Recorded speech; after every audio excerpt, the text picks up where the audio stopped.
का दायित्व अपने जीवन को चलाने के लिए हमें साथ है।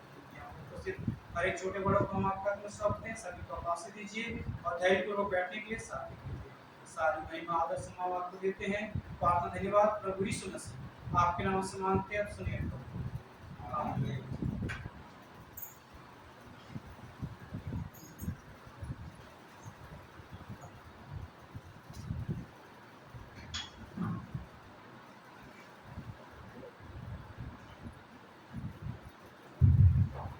सभी को जय मसीह की।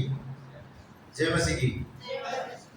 प्रभु के नाम की महिमा हो। प्रभु ने इस सुंदर सा मौका दिया हमारे जीवन में कि उसकी उपस्थिति में आने के लिए और आराधना करने के लिए और प्रभु के वचन को हम लोग सीखने के लिए, सुनने के लिए प्रभु ने मौका दिया। इसलिए प्रभु के नाम की महिमा हो। वचन में से लिखा है, धन्य है वो जो यहोवा पर भरोसा रखते और यहोवा के वचनों को मानते। मेरे प्यारों, आज प्रभु ने हमारे जीवन में इस मौका दिया है उसके उपस्थिति में आने के लिए और उसके वचनों को सीखने के लिए। इसलिए मैं प्रभु को धन्यवाद देता हूँ। बहुत सारे हफ्ता हुआ हम लोग प्रार्थना के बारे में सुनते हैं और सुन के हम लोग और भी हो गए जा रहे हैं प्रार्थना के बारे में। आज मैं प्रार्थना के बारे में नहीं बोलूँगा, लेकिन प्रार्थना के बारे में बोलने के लिए बोला गया था। सब लोग प्रार्थना करके आए होंगे, मैं आशा रखता हूँ। सुबह उठ के कितने लोग प्रार्थना की? बड़ा ऊपर। बाइबल कितने लोग पढ़े? एक ही, एक है। प्रभु आपको आशीष दे। प्रार्थना और वचन पढ़ना, ये दो चीज एक विश्वासी के जीवन में बहुत महत्वपूर्ण बात है। हम लोग सोचते हैं कि हम लोग बहुत बड़े पुराना विश्वासी और बहुत बड़े लोग हैं, लेकिन सच्चा मसीह होने के नाते अगर प्रार्थना का जीवन और बाइबल वचन पढ़ने का जीवन नहीं है हमारे जीवन में, तो अब हम कौन है उसके बारे में मैं आपको बताना चाहता हूँ। पहले एक वचन को हम लोग पढ़ेंगे, प्रकाशित वाक्य उसका 1:3 पर। प्रकाशित उसका 1:3 में से लिखा हुआ है, धन्य है वो जो इस भविष्यवाणी की वचन को पढ़ता है और वे जो सुनते हैं और इसमें लिखी हुई बातों को मानते हैं, क्योंकि समय निकट है। मेरे प्यार, प्रभु के वचन को पढ़ना और प्रभु के वचन को मानना और प्रभु के वचन को सुनना एक विश्वासी का सबसे महत्वपूर्ण काम होता है। इसलिए प्रार्थना के साथ वचन भी होना बहुत जरूरी है। इसलिए मैं हमेशा जहाँ भी जाता हूँ तो पूछता हूँ कि सुबह उठ के वचन पढ़े कि नहीं। पढ़ना है, पढ़ना है, सुनना है और उसको मानना है हमारे काम में। इसलिए मेरा जो विषय आज है, परमेश्वर का वचन हमारे जीवन में क्यों होना चाहिए। हम लोग तो हमेशा बोलते हैं कि परमेश्वर का वचन हमारे जीवन में होना चाहिए बोलते हैं, या पढ़ना चाहिए या सुनना चाहिए बोलते हैं। और वचन भी बता रहा है कि धन्य वो है, धन्य वो विश्वासी है और वो व्यक्ति है जो इसको पढ़ता है, उसको सुनता है, उसको मानता है। तो मेरा विषय वस्तु है कि परमेश्वर का वचन क्यों हमारा जीवन में होना चाहिए। 3 कार्य को हमको करना है। एक विश्वासी होने के नाते परमेश्वर का वचन हमारे जीवन में सबसे महत्वपूर्ण बात होना चाहिए। हर एक चीज को हम लोग इम्पोर्टेंट देते हैं, लेकिन प्रार्थना और वचन को हम लोग पीछे छोड़ जाते हैं। लेकिन एक सच्चा विश्वासी होने के नाते प्रार्थना में जीवन बिताते समय हमको वचन में भी समय बिताना बहुत जरूरी है। प्रश्न ये कि हमारे जीवन में क्यों ये वचन होना चाहिए। पहला एक वचन को हम लोग पढ़ेंगे, ये वचन संहिता 119:11। वचन संहिता उसका 119:11 में इसे लिखा हुआ है। अगर किसी को मिल रहा है तो मैंने तेरे वचन को अपने हृदय में रख छोड़ा है कि तेरे विरुद्ध पाप ना करूं। धन्यवाद भाई। मैंने तेरे वचन को अपने हृदय में रख छोड़ा है कि मैं तेरे विरुद्ध पाप ना करूं। एक विश्वासी प्रभु का वचन को इसलिए पढ़ना है और एक विश्वासी प्रभु का वचन को इसलिए अपने जीवन में रखना है कि हम परमेश्वर के विरुद्ध में पाप ना करें। और वचन का स्पष्ट रीति से बता रहा है अपने जीवन के अनुभव को लेते हुए, मैंने तेरे वचन को अपने हृदय में इसलिए रख छोड़ा है कि मैं तेरे विरुद्ध पाप ना करूं।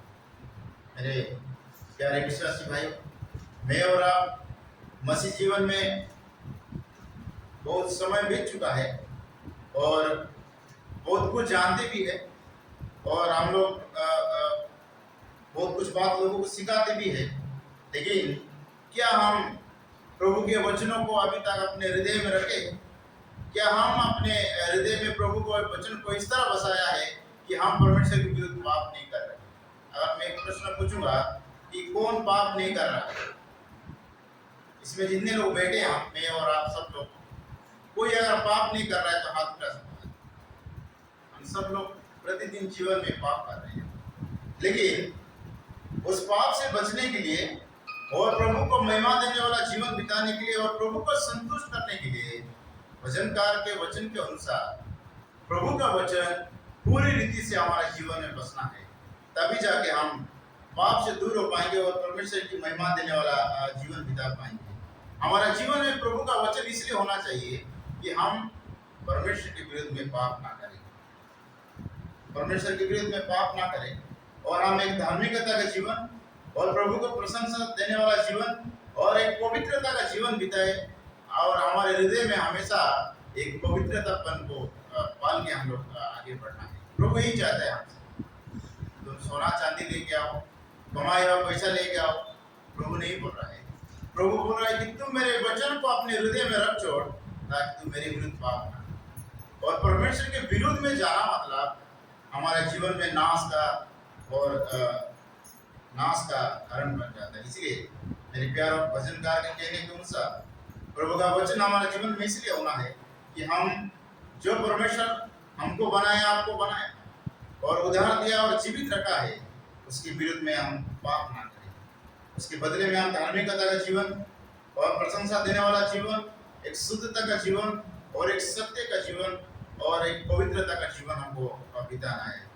जब मैं ध्यान कर रहा था कि प्रभु का वचन क्यों हमारा जीवन में होना चाहिए, वचन संहिता 119 हमारा बाइबल में सबसे बड़ा एक अध्याय है, और इस अध्याय में अगर हम देखेंगे एक पद से लेके अगर 173 वर्ष तक अगर हम देखेंगे, तो लेखक ने हर एक पद में प्रभु का वचन को उल्लेख किया है। मैं चाहता हूँ और भाई लोग को जिसको 119 का जो वचन अच्छा लगता है एक बार पढ़िए, एक पद पढ़िए। पहले संजय की थोड़ा कोई भी एक वचन पढ़ो 119 का। हाँ पढ़िए।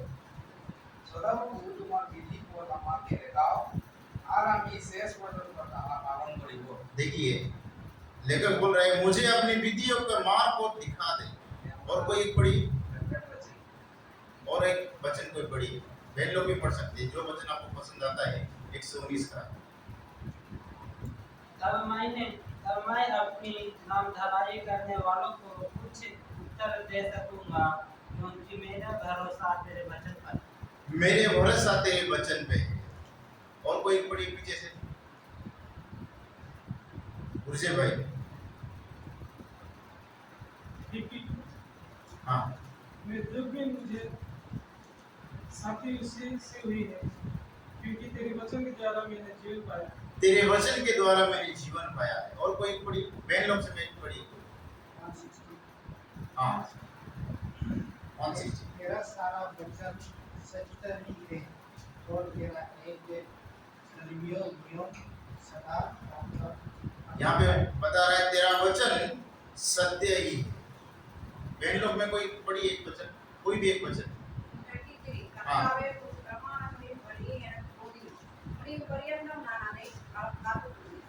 33 में लिखा है, हे यहोवा मुझे अपनी विधियों को मार्ग दिखा दे। पूरे वचन में और पूरे अध्याय में अगर हम लेखक की बातों को देखेंगे तो हर एक पद में वो प्रभु के वचन को लेके बात कर रहा है। इससे कोई वचन नहीं जो प्रभु का वचन को नहीं बोला है। पूरे वचन में वो प्रभु के परमेश्वर के वचन को लेके बात कर रहा है। लेखक का नाम उल्लेख नहीं किया गया है, लेकिन लेखक के जीवन के द्वारा हम जान पाते हैं कि उसके जीवन में उस परमेश्वर की वचन को पूरी रीति से वो भर चुका है और परमेश्वर की उस वचन को पूरी रीति से वो अपने दिमाग में रखा है और उसको याद करते हुए वो हर एक पद में प्रभु का वचन को उल्लेख करके एक उत्साह दे रहा है। लेकिन जब हम 74, 75 और 176 में आते हैं, 174, 175 और 176 में, लेकिन सब कुछ जानने के बाद वो एक थोड़ा सा प्रार्थना कर रहा है प्रभु से। इतने बड़ा एक अध्याय को लिखा और इतने एक बड़ा अध्याय को बड़े अध्याय में प्रभु का वचन को बारे में बता भी दिया, हर एक पद में प्रभु के वचन को रख भी दिया। लेकिन जब हम एक 174, 175 और 176 पद में आते हैं तो लेखक बोल रहा है, हे यहोवा, मैं तुझसे उद्धार पाने की अभिलाषा करता हूँ। मेरे प्यारों, बहुत सारे वचन लेखक को पता है और बहुत सारे वचन उसको ध्यान में भी है, बहुत सारे वचन को याद भी रखा है और दूसरों को बता भी रहा है। लेकिन वो परमेश्वर से प्रार्थना कर रहा है कि हे यहोवा, मैं तुझसे उद्धार पाने की अभिलाषा रखता हूँ। मतलब वो भजनकार इतने सारे वचन को जानने के बावजूद भी वो परमेश्वर से दूर है और परमेश्वर से दूर होना मतलब वो पाप में है। इसलिए वो बोल रहा है कि मैं तेरे उद्धार पाने की अभिलाषा में हूँ। और दूसरा प्रार्थना उसका है, मुझे जिला, बोल रहा है 175 में। मतलब वो पाप में मरा हुआ है। उसके अनुभव को थोड़ा आप समझने के लिए कोशिश कीजिए। इतने सारे वचन जानने के बाद और अंतिम में उसका प्रार्थना परमेश्वर के साथ सम्मुख में आ रहा है कि मुझे उद्धार कर, मुझे जिला, और तीसरी बात बोल रहा है, तेरे नियम से मेरी सहायता कर, मेरी मदद कर। क्योंकि उसने मदद पाने की आशा में है और पाप से उठने के लिए वो आशा में रखा है और परमेश्वर से विनती करता है। चौथी बात, तूने अपने दास को छुड़ा ले, बोल रहा है। वो पाप के जंगल से और पाप के जो बंधन से मेरे को छुड़ा बोल के वो प्रार्थना कर रहा है। अंतिम में तेरी क्योंकि मैं तेरी आज्ञा नहीं भूला हूं, लेकिन मैं खो गया हूं। मेरे प्यारो, तेरी आज्ञा को मैं नहीं भूला हूं, तेरे वचन को मैं याद रखा हूं, तेरे नियमों को मैं मानता हूं, लेकिन मैं तेरे संगति से मैं खो गया हूं, तेरे हाथों से मैं खो गया हूं बोल के वो पूरे दुख से वो अपने प्रार्थना को परमेश्वर के सम्मुख में रखता है। वचनकार के जीवन से आपको सीखने का ये बात है। ये बहुत सारे विषय हम लोग जानते होंगे, बहुत सारे विषय हम लोग मानते होंगे, बहुत सारे विषय हम लोगों को सिखाते होंगे, बहुत सारे लोगों के समगांव में लीडर के हिसाब से रहे होंगे, बहुत सारे जगहों में हम प्रचार कर रहे होंगे, बहुत सारे लोगों को हम लोग शांति का बात बोल रहे होंगे, बहुत क्वालिफिकेशन भी हमारा हो सकता है और प्रभु का वचन को हम लोग हर जगह में मैं जानता हूं बोल सकते हैं। लेकिन जब लेखक के जीवन के द्वारा हम सीख पाते हैं कि हम कभी भी अगर प्रभु का वचन से हम लोग अगर अलग, प्रभु के वचन को पूरी रीति से अगर हमारे हृदय में बसने नहीं देते, तो हम भी एक विश्वासी तो हो सकते हैं, एक चर्च में आने वाला व्यक्ति बन सकते हैं, प्रभु का वचन सिखाने वाला व्यक्ति बन सकते हैं, लेकिन प्रभु में हम खोए हुए अभी तक। इसलिए मैं पहले 119 का 11 पढ़ा कि मैं तेरे विरुद्ध पाप ना करूं, इसलिए मेरे हृदय में तेरे वचन को रख छोड़ा। मेरे प्यारों, एक सच्चे विश्वासी होने के नाते हमारा जो जीवन में प्रभु का वचन को पूरी तरह से बसने देना है, नहीं तो हम भी उद्धार पाने की अभिलाषा में रहेंगे और मरे हुए के समान हमारा शरीर तो जिंदा रहेगा, लेकिन जिस आत्मा को परमेश्वर ने उद्धार दिया है, जिस आत्मा के लिए परमेश्वर ने क्रूस का कालवरी क्रूस का दुख सहा है, उस आत्मा मरे हुए जैसे रह जाए और हम खोए हुए भेड़ के समान रह जाएंगे।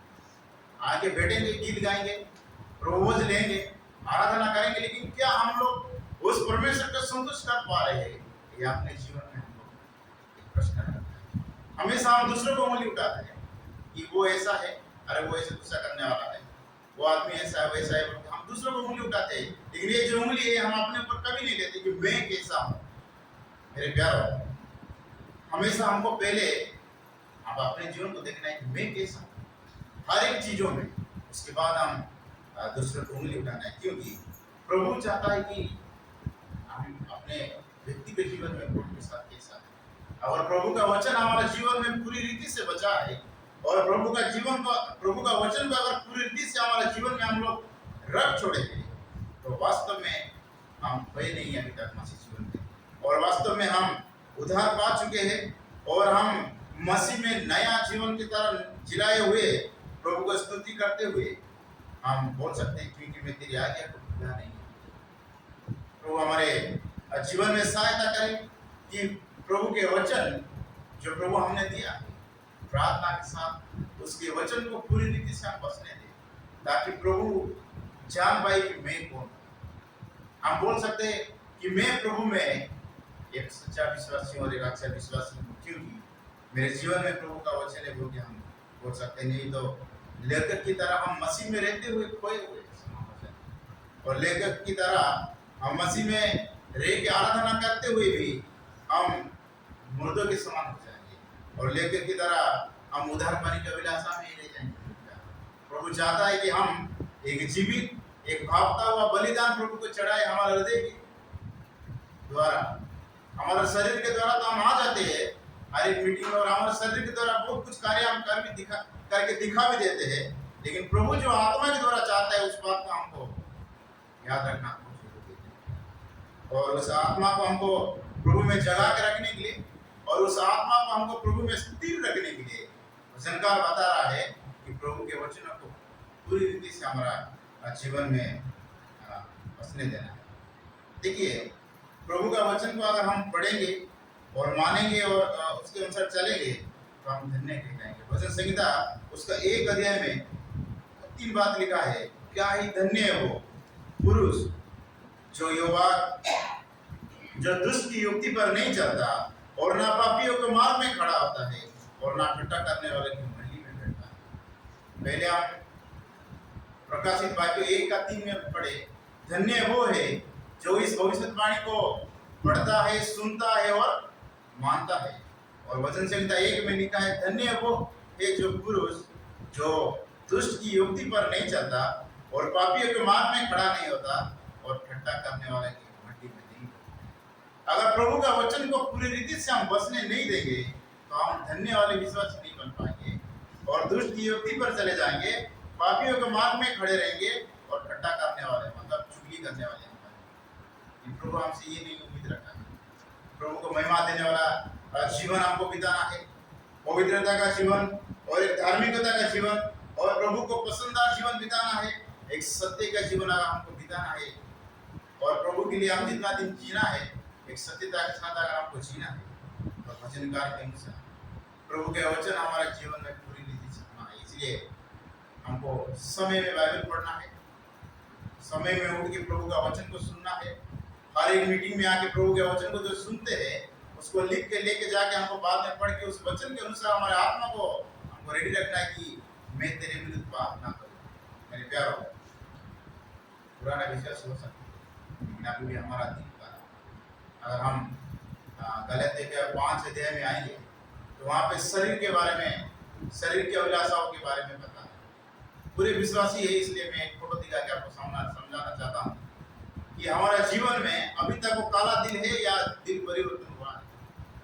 प्रभु का वचन पूरी तरह से हम बसा के रखे हैं या अभी तक हम लोग उसी मसीह का नाम लेके उसी काला दिल को लेके चल रहे हैं। मैं एक छोटा सा फोटो आप लोगों को दिखाना चाहता हूँ। बहुत सारी जगह में जब जाते हैं हम प्रचार करने के लिए तो नया लोगों को हम हृदय परिवर्तन के बारे में बोलते हैं, लेकिन आज प्रभु ने मेरे जीवन में बात किया कि हमारे विश्वासी भाई और बहनों के बीच में कि प्रभु के लोगों के बीच में हमारा हृदय परिवर्तन हुआ है या हमारा हृदय अभी भी काला है, उसके बारे में मैं थोड़ा सा समय बताना चाहता हूँ। क्योंकि प्रभु का वचन अगर है हमारे जीवन में तो हमारा हृदय एक कलर में बदला होगा। अगर प्रभु का हृदय पूरी रीति से हमारा जीवन में बसा नहीं है तो हमारा जीवन अभी भी काला है और हम परमेश्वर की विरुद्ध में अभी भी पापी ही है। उधार तो पा चुके हम, ये बात सही है, स्वर्ग में जाएंगे, ये बात सही है, और प्रभु ने हमको इसलिए रखा इस दुनिया में। बात को हमको समझना है कि हमारा दिल साफ होना है और हमारा दिल में प्रभु के वचन के अनुसार कालेपन और पाप का स्वभाव नहीं होना है। इसलिए एक वचन पढ़ के बाद में इसको देखा हूं मैं, गलाती उसका 5 अध्याय निकालिए, गलाती का पत्री उसका 5 अध्याय।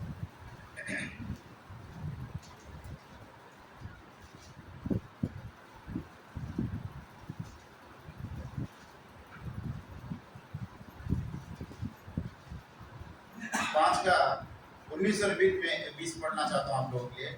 शरीर का काम तो प्रकट है, अर्थात व्यभिचार, गंदे काम, लुचपन, मूर्ति पूजा, टोना, बेहद, झगड़ा, ईर्षा, क्रोध, विरोध, फूट, विधर्म, डाहा, मतवालापन, लीला कीड़ा और इनके जैसे और काम है। इसके विषय में तुमसे पहले कह देता हूँ, जैसा पहले कभी भी कह भी चुका हूँ, कि ऐसे ऐसे काम करने वाले परमेश्वर के राज्य के वारिस नहीं हो। मेरे प्यारो, हो सकते हम पुराना विश्वासी है, लेकिन हमारा हृदय परिवर्तन हुआ कि नहीं है। आज मैं आप लोग को थोड़ा याद दिलाना चाहता हूँ। थोड़ा भाई आके थोड़ा इसको पकड़ी,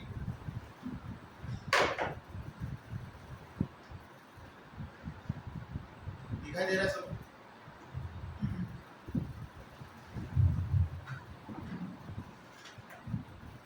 प्रभु के वचन में इसलिए बताया गया है कि अपने जीवन में प्रभु का वचन को रखते हो।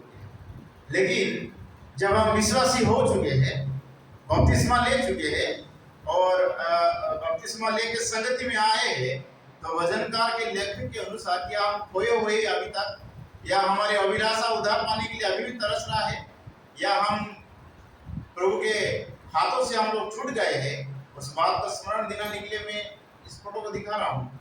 थोड़ा ध्यान से देखिए। इंसान तो है हम लोग और मसीह तो है, लेकिन हमारा दिल जो है वो अभी तक काला है कि नहीं। अभी इस कहानी के बाद और इस मैसेज के बाद हम अपने आप को पता चलेगा मेरे प्यार। गलातियों उसका 5 अध्याय में स्पष्ट रीति से बताया गया है कि हमारा जीवन में क्या क्या नहीं होना चाहिए। इसमें लिखा है, गंदे काम, लुचपन, मूर्ति पूजा, टोना, बैर, झगड़ा, ईर्षा, क्रोध और विरोध, विधर्म, फूट, डाहा, मतवालापन, इस सारे चीज को हमको त्यागना है और प्रभु का वचन को पूरी रीति से हमको बसने देना है, तभी जाके हमारा दिल ऐसे काला नहीं हो। ऊपर से हम लोग बहुत सुंदर होंगे, ऊपर से हम अच्छा कपड़ा भी पहन रहे होंगे, ऊपर से अच्छा बात भी बोल रहे होंगे, लेकिन परमेश्वर के वचन के अनुसार अगर हमारा जीवन में प्रभु का वचन नहीं है, तो ये सारे गंदगी हमारा जीवन में भरा है। जंतु जानवर हमारे हृदय में नहीं है, लेकिन बहुत सारे ऐसे स्वभाव है जो हमको मसीह में खो देता है, और मसीह में हमको शरीर में जिंदा रखते हैं, लेकिन हम शारीरिक रूप से मर जाते हैं। देखिए, ये जो पक्षियां है उसका जो गुण है घमंड करने का स्वभाव है। हमारे मन में घमंड करने का स्वभाव अगर रहेगा तो हमारा दिल अभी तक काला है, पाप नहीं। और वचन बता रहा है ये शरीर का काम है। और क्या है? ईर्षा और क्रोध। अगर हमारे जीवन में ईर्षा और क्रोध है तो हमारा दिल अभी भी काला ही है, और हम परमेश्वर के वचन हमारा दिल में नहीं है, हम खोए हुए हैं, हम मुर्दों के समान विश्वासी है। और क्या है? गंदगी का स्वभाव, लीला कीड़ा और चोरी करने का स्वभाव, लोगों को झगड़ने का स्वभाव, क्रोध रखने का स्वभाव और ईर्षा करने का स्वभाव, विधर्म का स्वभाव, झगड़ालू का स्वभाव, दादागिरी का स्वभाव। और क्या देख रहे हैं? मेंढक दो रूप होता है इसका, पानी में भी रहता है और सूखा भूमि में भी रहता है। इंसान का भी दो रूप होता है हमेशा। मेरे प्यारो, प्रभु का वचन अगर हमारे जीवन में पूरी रीति से बसा है, तो ये जो चुगली करने का स्वभाव हमारे जीवन में नहीं रहेगा। इधर का बात उधर, उधर का बात इधर कर, बीच में झगड़ा हो। प्रभु हमसे ये चीज नहीं पसंद करता है, इसलिए वचन का पहले बताया, प्रभु का वचन पूरी रीति से बसाने देंगे हमारे दिल में, तो ये चुगली करने का स्वभाव नहीं रहेगा। बहन, हमारे संसार की बात अगर हम एक सुनेंगे तो भाव बहन बैठ के चुगली करेंगे। एक बात है ना, भाई लोग क्या बोलते हैं? भाई लोग कुछ बोलते नहीं है, लेकिन वहां पे खड़ा होकर, वहां पे बैठ के, वहां पे बहुत सारी बातों को देख रहे हैं। आत्मिक रीति से हमको प्रभु का बातों को हमेशा, जब भी हम बैठेंगे, जब भी हम खड़े होंगे, जब भी हम बात विचार करेंगे, प्रभु का वचन को रख के हमको बात करना है। तब हम बोल पाएंगे कि प्रभु का वचन हमारे जीवन में है। मेरे प्यारो, ये मेरे लिए और आपके लिए सीखने की बात है। कभी बार हम बहुत सारे चीजों में हम लोग प्रभु के वचन को साइड में रख के हम सारे गंदगी चीज को अपने हृदय में रख देते हैं। इसलिए प्रभु का वचन हमसे दूर हो जाता है। और क्या है? लालच करने का स्वभाव और आलसी का स्वभाव, चर्च में नहीं आने का स्वभाव, समय में नहीं आना, समय में कुछ काम नहीं करना है, ये सारे चीज हमारे जीवन में अगर भरा है तो प्रभु का वचन नहीं है। और ये सारे चीज अगर है तो हमारे जीवन में कालापन भर जाएगा। लेकिन प्रभु हमको हमारे जीवन में इस कालापन को नहीं चाहता है। हमारे जीवन में प्रभु का वचन चाहता है। हमारा हृदय किस कलर में है, या काला कलर में है, या अपने आप को हम, इसलिए मैं बोला कि हम दूसरों को उंगली उठाने से पहले हम अपने आप को देखना है कि हम कैसा है। अगर हमारे जीवन में पूरी रीति से प्रभु का वचन है, पूरी रीति से प्रभु का वचन है, तो हम पवित्रता का जीवन बिता पाएंगे। नहीं तो हम अधार्मिक जीवन ही रह जाएगा। जितना भी वचन सुने, जितना भी चर्च में आए, जितना भी दान दे, जितना भी खड़े हो बड़ा बड़ा भाषण मारे, हमारा दिल काला ही है, हमारा दिल काला है। लेकिन प्रभु चाहता है हमारा दिल परिवर्तन। जितने दिन हम इस दुनिया में जीवन बिताए, प्रभु हमारे जीवन में होना चाहिए, प्रभु का वचन हमारे जीवन में होना चाहिए, और एक पवित्रता जीवन हमारे जीवन में होना चाहिए। तब प्रभु हमारा जीवन से संतुष्ट होगा, तब प्रभु हमारा जीवन से और संतुष्ट होगा। उतना ही नहीं, प्रभु का वचन अगर पूरी रीति से बचेगा और प्रभु का वचन अगर पूरी रीति से हमारे जीवन में रहेगा, तभी जाके हम जो प्रार्थना कर रहे हो प्रार्थना प्रभु सुनेगा। सुबह उठ के ऐसे नियम के अनुसार उठ के बैठ के थोड़ा प्रार्थना कर देंगे और आमीन बोल के अपने काम में निकल जाएंगे, ये मसीह जीवन नहीं है मेरे प्यार। पहले प्रभु का वचन को अपने हृदय में पूरी तरह से बसाना है, फिर हम प्रार्थना करेंगे, फिर हम प्रभु को ध्यान करेंगे, प्रभु जरूर हमारी प्रार्थना को सुनेगा। उतना ही नहीं, मसीह जीवन में एक फलदायक जीवन देगा। अंगूर का मतलब एक मीठा फल, तभी जाके हमको एक फलदायक जीवन मिलेगा। नहीं तो हम लोग वो टंटानते हुए झांझ के समान ही रह जाएंगे इस दुनिया में।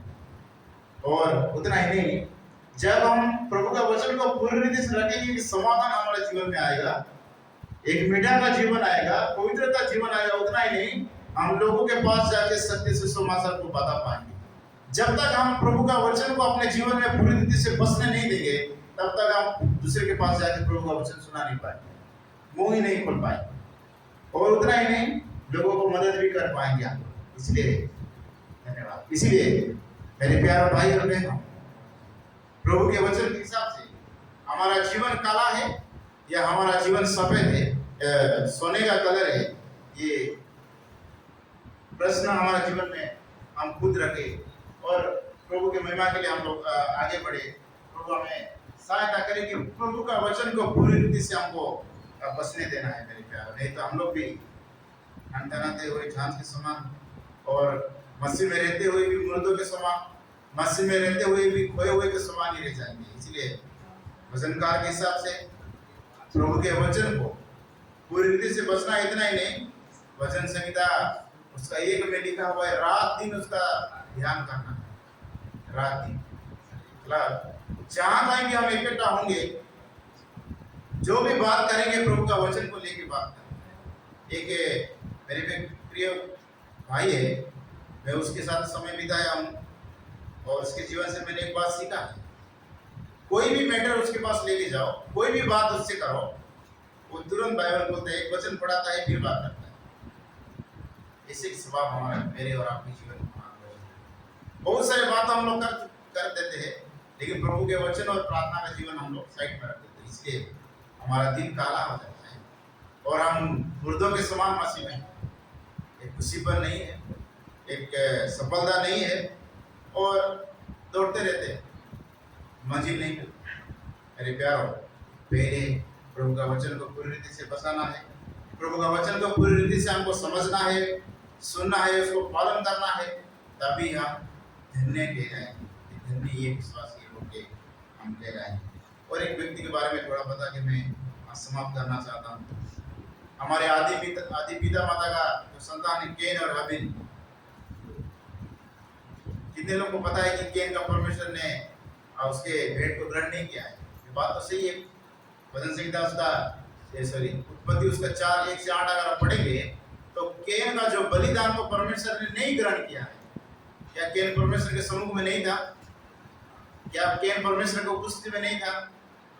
प्रेम केन जो था उसका परमेश्वर के साथ था, वो परमेश्वर के जन लोगों के साथ था, परमेश्वर की आराधना करने वाला व्यक्ति था। वो परमेश्वर की आराधना करने वाला व्यक्ति था बोल के वो भेंट लाया प्रभु के सम्मुख। प्रभु से दूर होने वाला व्यक्ति नहीं था, लेकिन प्रभु वचन में परमेश्वर ने उसको बताया कि वो दुष्ट मनुष्य था और दुष्ट व्यक्ति। कैसे वो दुष्ट व्यक्ति था?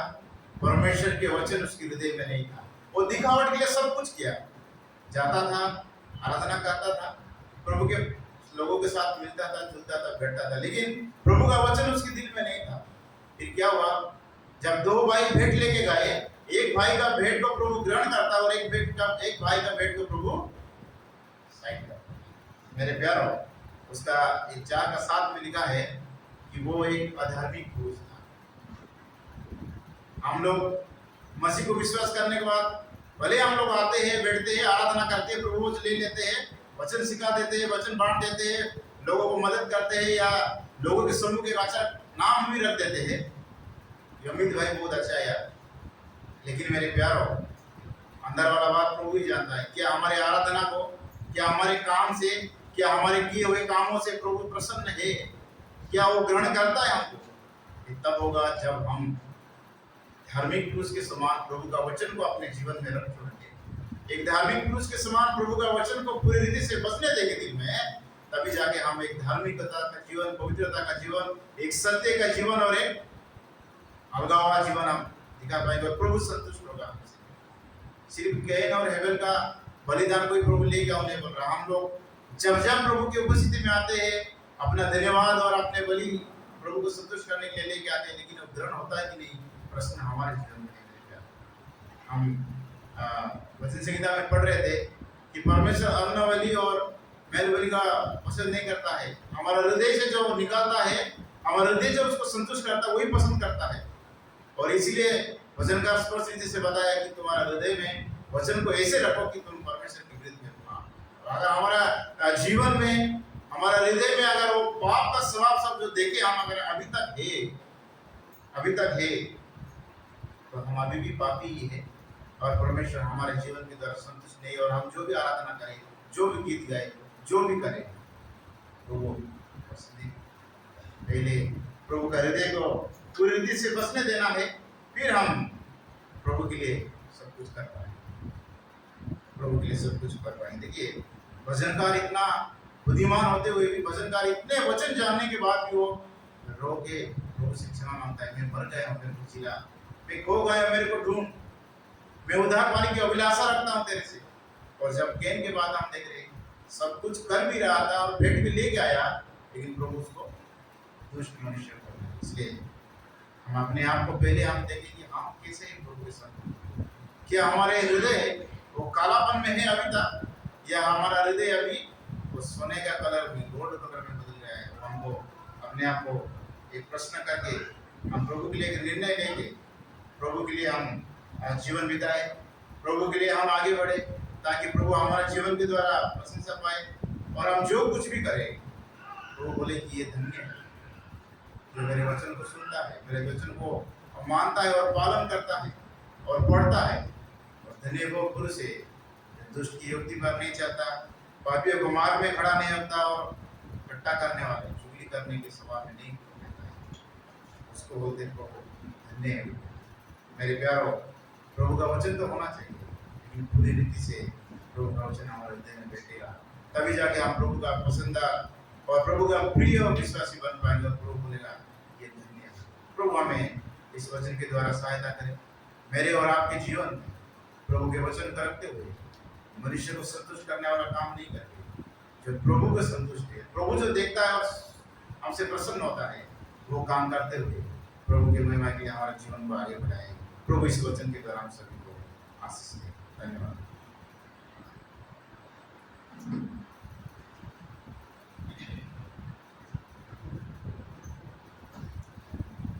धन्यवाद। हम लोग बहुत